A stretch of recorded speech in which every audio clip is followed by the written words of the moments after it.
আজকে আমরা জানব পর্যায় সারণী কিভাবে তৈরি হয়েছে এবং এর ইতিহাস। প্রথম দিকে সকল মৌলসমূহ বিক্ষিপ্ত অবস্থায় ছিল, কোনো শৃঙ্খলা ছিল না। পরবর্তীতে বিজ্ঞানী অ্যান্টনি ল্যাভুইসিয়ে সর্বপ্রথম কিছু মৌলকে ধাতু এবং অধাতু নামে দুইটি গ্রুপে ভাগ করে সর্বপ্রথম বিন্যস্তকরণ শুরু করেন।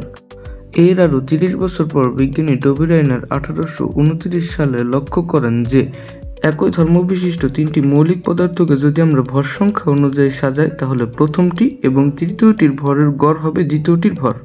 তারপর 1864 সালে বিজ্ঞানী নিউল্যান্ড অষ্টক সূত্র আবিষ্কার করেন। সূত্রটি হচ্ছে এরকম: মৌলসমূহকে তাদের পারমাণবিক ভরের ঊর্ধ্বক্রমে সাজালে যে কোনো একটি মৌলের ধর্ম তার 8 ঘর পরবর্তী মৌলের ধর্মের সাথে মিলে যায়। তারপর 1869 সালে রাশিয়ান বিজ্ঞানী মেন্ডেলিভ এই সকল সূত্র কাজে লাগিয়ে একটি ভাঙাচোরা পর্যায় সারণী আবিষ্কার করেছিলেন। তখনকার আবিষ্কার হওয়া 63টি মৌল তিনি সেই পর্যায় সারণীতে বসিয়েছিলেন।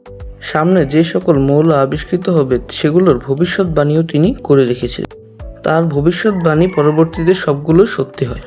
তারপর বিজ্ঞানী মোসলে প্রোটন সংখ্যা অনুযায়ী পর্যায় সারণী তৈরি করেন এবং সেটি সংকলিত হতে হতে আধুনিক পর্যায় সারণীতে রূপ নেয়।